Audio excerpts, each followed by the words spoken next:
Welcome to the SMB Community Podcast with hosts Amy Babinchek, James Kernan, and Carl Polachek. Produced by Kernan Consulting and for the international MSP community. We are dedicated to making every IT professional a successful IT professional.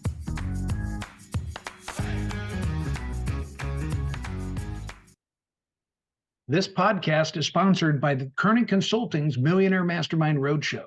Get the answers you need to grow your business guaranteed. This MSP Business Owner Conference is 2 full days of powerful information, instruction, and action to show you how to thrive in this troubled economy. Join us for an action-packed event in Scottsdale, Arizona on September 28th and 29th, and enjoy golf, casino, and the spa experience at the lavish Talking Stick Resort. More information in the show notes. All right, welcome back to the SMB Community Podcast. This is James Kernan with Kernan Consulting, live, and super excited about our guest today. Our topic of conversation is called Burned by the Big Guys, Lessons Learned by Vendor Letdowns. I think you can all relate to that, right? And our special guest that we have with us today is Jason Miller, the founder and CEO of BitLyft. Hey, Jason. Yeah, thanks for having me on the show today. Oh, you bet. You bet. Was looking forward to this. So today we're going to talk a little bit more about, being lured in by that big name vendor. We've all been there, right? Only to discover their definition of services really don't match our expectations. So we're going to talk about some real life stories about some vendor disappointments. But before we dig into that, let's go back in time a little bit. Tell us just a little bit more about you as a person. Okay, Jason? Yeah, so I started my IT career in 1996 and started out as a network engineer, system administrator, and I just continued to love working with people, solving challenges that people have, and so like some tech people, I sort of grew into a communication skill set, those soft skills as well as technical skills. Yeah. And it just fast forwarding to today, this is my second startup. And the first one we successfully sold and exited in Tampa, Florida. And then so here in Michigan now and in running BitLyft. Very cool. Very cool. Yeah. So as the founder of the company, sounds like it was your idea. What was the reason? What was the idea behind the business? Well, I looked at the marketplace and think back to like 2014, 2015. There was just a ton of consulting going on in the space. And you also seen like Uber and Lyft in the space. Almost nobody knew what Lyft was, in that time frame. But you looked at Uber and Lyft and you looked at the business models that first started off with excess capacity. You're going to drive from point A to point B and you're going to potentially have 3 other seats available. Yeah. I looked at that model and I thought, cybersecurity really needs that. Almost everybody needs cybersecurity. As a matter of fact, everybody does at one point or a level or another. But they really need help getting there. Not everybody can afford, what an enterprise budget can get you, right? And so you need some sort of ride-sharing concept applied to your business model. And so that's where BitLyft was born out of that idea. Cool. So just at a high level, what are some of the services so our listeners understand a little bit more about your organization and what you guys offer? Yeah, so BitLyft is a laser-focused monitoring, managed detection and response type of company. Nice. We had a lot of customers early on tell us we are tired of just getting more alarms and alerts. And so they were out in the space looking for something that produced more value. And so what our service and our software really does is end-to-end complete solution of monitoring your SaaS, monitoring your software, monitoring your identities, with also monitoring your network and making sure that you're safe and secure. But also, if you do have a problem, we have an automated incident response platform. And it's not just to send you another email or open up a support ticket. We're actually neutralizing threats in real time as they're happening. Nice. Nice. That's awesome. So you work hand in hand with the MSP partner, and you're working with them with their end users. Is it human intervention or tool or both? It is both. And it's simply because it is not truthful to say that it's a automated, complete end to end. In our situation today, in our landscape today, cybersecurity threats are happening at many different levels and from many different angles. And so you have to have human intervention as well as automation at your fingertips. Yep, exactly. So I know before we started the program, we were kind of talking about those big vendors, and then you get enamored with their name and all their promises, and then you ultimately get disappointed because it doesn't happen. They fall short. We've all experienced that. You, in your longstanding career, do you have any stories that you're able to share? I do, and I was trying to think of the long list of them. I think the one thing that if I could shout from the rooftops, to the listeners and to this audience is that just because a big brand name that is, publicly traded company comes out with something like, I'll use what the industry that we're in, which is MDR.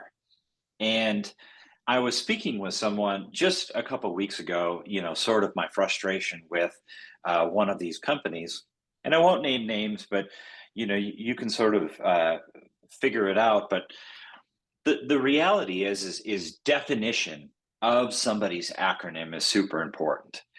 We had one of our customers come to us and say, hey, this company that we're already using for our endpoint, our EDR, has come out with this offering that they now say that they offer MDR. And so we were sort of, diving into it. And I said, well, share with me the information that they're sharing with you, details, like scope of work and all of that, right? And so we got into it, and we come to find out that they were only doing log collection from the EDR itself. And so their definition of MDR was solely focused around, monitoring the logs from their EDR component, right? And I said to my customer, I said, well, what are they going to do with all the rest of your logs that we're currently monitoring today? Your Office 365, your Azure environment, right, and all these other things. And it's sort of, he was like, wow, I didn't realize, I thought that since they were using the MDR acronym, that it was a complete offering like yours at BitLyft. And so, no matter whether it's MDR or it's EDR or it's one of these acronyms, the most important thing that I try and share with people is get their definition, right? Get this vendor definition. What are they covering? And then what are they not covering? I think that's the most important thing is understanding their product and services strengths, and also understanding their product and services weakness, right? Because everything's got a strength and everything's got a weakness, Exactly. Yeah, no, that's a great point. I was going to ask you, and you kind of started answering that, what questions should we be asking of our vendor partners in using that information as criteria of what ends up in our stack, right? Because ultimately, at the end of the day, we're standing by ourselves with our partners, but we're the face to the customer, and we need to be able to lean back on and have the right partners. And again, I've got countless stories of being burned myself, because I've been in the channel for so long. But yeah, I would explicitly ask, when you're trying to solve a challenge, first off, what challenge are you trying to solve, right? And make sure that the product or service that you're talking to these vendors in, that their product or service actually solves that challenge. We were having this conversation with another client, and they had varying degrees of skill set on the team. And they were looking at EDR, but as I continued to ask questions of them, they were really focused around phishing attacks and email security. Yeah. And they were an Office 365 shop, inside of their MSP, but also their customers. Huh. And one of the things that I made mention to them is that although there's some great EDR products in the space, EDR is not really solving the challenge of phishing emails, right? I mean, it doesn't have API connectivity into Office 365 or Google Gmail, right? And although it can protect once you've clicked on something bad in an email, and then it may drop something on your local machine, but we first had to emphasize that EDR was sort of the wrong tool to be solving when the real pain that you're trying to solve for right now is, phishing emails. And so I often just, focus those questions around vendors, around like, what does your product do really, really well? And what does it not do well at? And then what are you guys doing today? Like, when you look at a deep summary of the product and service offering, make sure that you get a detailed understanding of that product, and then understand the roadmap. A lot of times roadmap will help you understand the mindset inside of that company going forward over the next 3 to 6 months, 9 months, that type of thing. Yeah. Yeah. No, that's so important. That's so important. And, ultimately at the end of the day, people do business with people.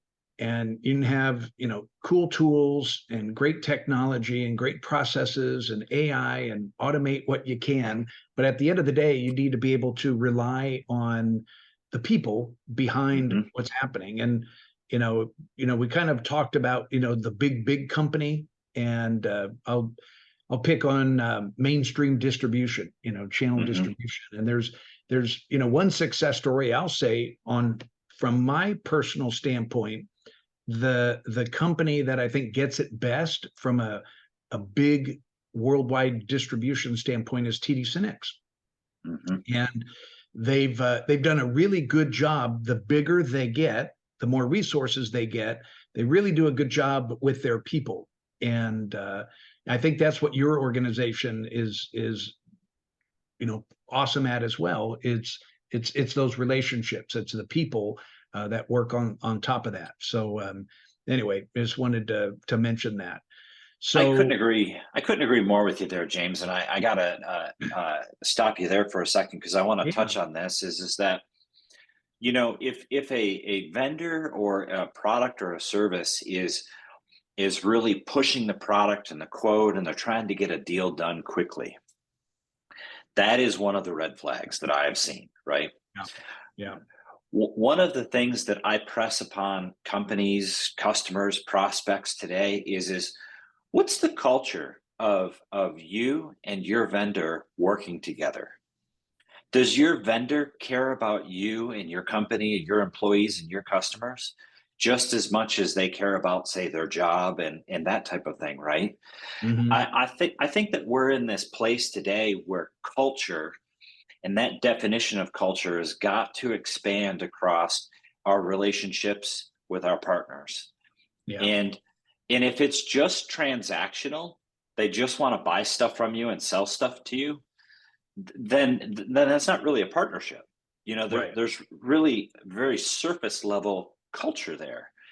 But if the person that is trying to protect you, be a partner to you, and make sure that your business and your customers are running healthy, they have your cell phone number, you have their cell phone number, and they've got your back, I think that that's really where we need to start to head into in these next several years.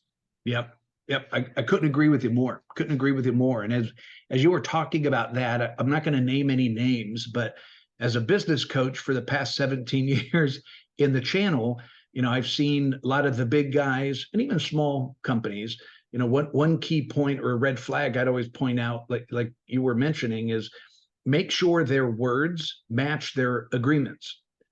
Okay, 100%. what they put in writing, right? So, we may have a discussion, we come up with terms and conditions of how we're going to engage, but all of a sudden you get your agreement after the fact, the pricing's higher, they've got auto renewals, and you're locked into a 5-year contract.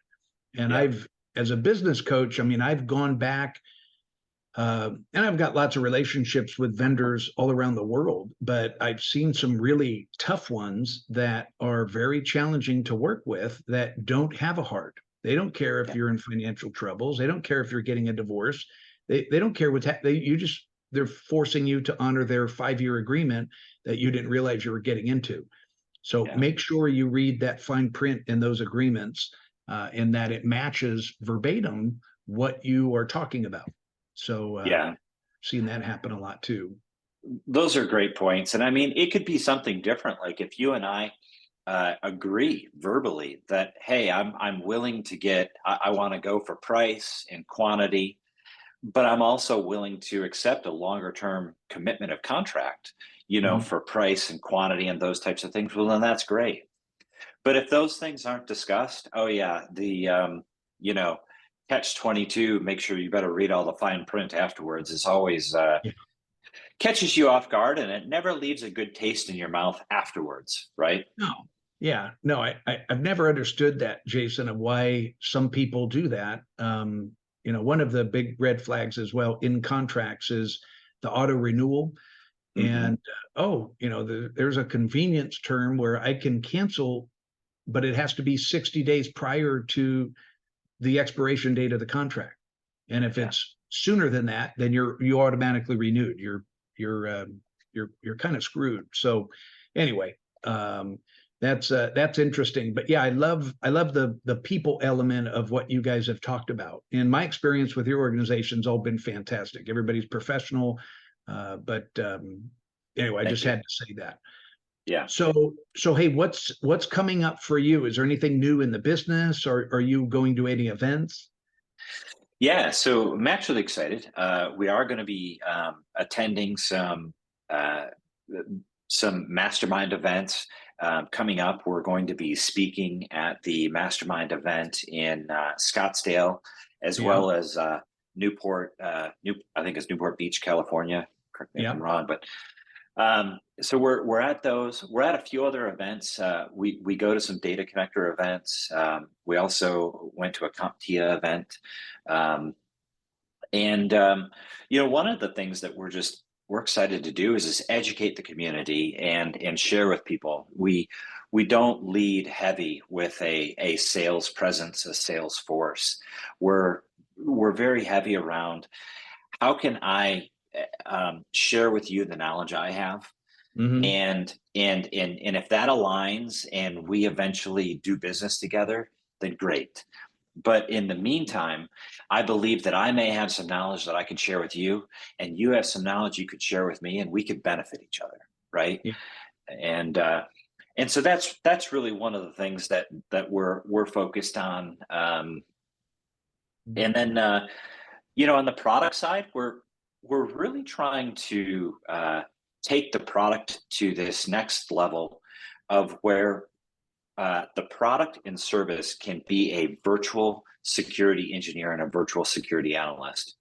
And one of the reasons why we see this fitting the marketplace really well is just because all of us are sort of struggling with the same issue: shortage of talent, shortage of people. Shortage in cybersecurity. There's somewhere between 460,000 job openings to plus that in the US alone in cybersecurity.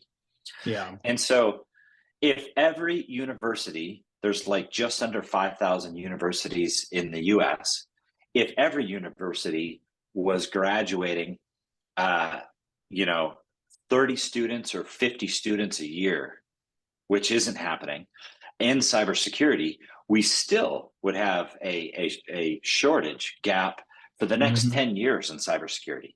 Wow. So I really think that we've got to address this with software, with AI, with some of those types of things. Yep. No, I couldn't agree with you more. That's awesome. for the listeners that are thinking about marketing your business, Jason said something really important. I just want to go back and comment on before we move on. He talked about educational-based marketing. I don't know about you, and I'm going to assume 99.9% of the listeners will agree with me on this, but nobody likes a fast-talking sales guy or the ultimate sales pitch where you feel pressured into doing something that you're not sure of yet. I love educational-based marketing where it's a win-win. You're sharing knowledge and expertise with the intentions of helping someone, regardless if they buy from you or not. That's how I market my business. And it's exactly what Jason talked about, but it's the right way to do it for you looking at creating content in your business and marketing your MSP. So, at the end of the day, people do business with people. It's all built on relationships. And that's really the intentions. You want to be the thought leaders, educate your audience, and help your customers and your prospects succeed. That's what it's all about, right? 100%. I mean, if you think about it, cybersecurity is this intangible, oftentimes unidentified, hidden threat, right? And how else are you going to be able to help your customer consume something that they aren't able to see, right? I mean, this is completely difficult and different than physical security. We're talking about, hidden threats, right? But I fully believe in education first. Nobody wants to buy anything from, somebody that doesn't feel good afterwards that you bought it, right? Yeah, exactly. I couldn't agree more. So we're going to drop the links of some of the shows that Jason was talking about coming up here. I think there's one at the end of September. There's also one in December that we talked about, the Mastermind events. But on top of that, if you don't get a chance to go hear Jason speak at any of these events, consider signing up for a demo. Reach out to Jason or the team. What's the best way for people to, look under the hood? Is it a demo? Do they reach out to your team? What should they do? Yeah, so if they go to www.bitlyft.com, and that is BITLYFT.com. Yep. If they go to that, they can sign up for a demo. Okay. They can reach out to us, and you're going to talk to either Steve Mosley or myself. There's a couple other individuals on the team, but those are the first two individuals where we really understand the customer's needs and what you're doing today. We'd be the first ones to tell you, you might not need us today. You might have it covered really well. Or we may share some things with you that allows you to see and understand that you do need us. But the whole thing is when you talk with us, we're actually going to take the time before we even exchange dollars. We're going to take the time to make sure that you're pointed in the right direction and that your needs are met. And so we ask a ton of questions up front and get to know you and understand you, and then start to formulate a journey that works for you. Very cool. Very cool. So if people need to get in touch with you, is the best thing just go to the website, bitlyft.com, or is there any other emails or numbers they should use? What's the best? Yeah, absolutely. So there is a sales@bitlyft.com email address that goes to multiple people on the team. It's a distribution group. And then they can also reach out to us via phone number. We have a 517-220-0990. That's our main line, rings in. You can hit, I think it's press 1 for sales or something. But those are the main ways people reach out to us. We also have chat on our website. But happy to talk with somebody in a way to just get them started. Like what are they doing today? What are they not doing? And then help formulate a path forward. That's awesome. Well, hey, Jason, thanks for being on the program today. It's an honor and a privilege to talk shop with you, and look forward to seeing you on the road later this month. So thanks again. Awesome. Any final comments or words of wisdom you want to drop here before we sign off? Well, I just wanted to thank you and appreciate the time on your podcast today. And if people are going after their passion in the space, this is oftentimes what I encourage folks when I meet them at the events and so forth, and they want to get into cybersecurity. I would say, well, why do you want to get into cybersecurity? Well, a friend of mine told me I can make a bunch of money. The pay is really, really well in cybersecurity. I would say, well, yeah, I would say the cybersecurity field pays well. But I would also encourage you, what are you passionate about? Because your passion is going to carry you and drive you through those moments where maybe money won't. And so I don't know if that ever resonates with you, James, but I just try and encourage people to go after their passion. And if cybersecurity aligns, then great. But if they're super passionate about, something else and they're only getting into this field or the IT field because of money, I would encourage them otherwise, Yeah. You just summarized my whole coaching program right there, Jason. I'm one who speaks passionately about following what you love, do what you love, surround yourself with people that are the right people that mimic your core values in the business. I see you believe in that too, which is awesome. Mm-hmm. The money will come if you're following your heart. So because you're going to be that much better. I mean, it's the whole premise of the book StrengthsFinders, right? Right. So, yep. Great book, by the way. Yeah, it is a good one. It's a good one. Yeah, we'll drop the link to that as well up in the show notes. So, hey, thanks again for being on the program. We'll catch up with you soon. Sayonara. Thanks for having me. You bet.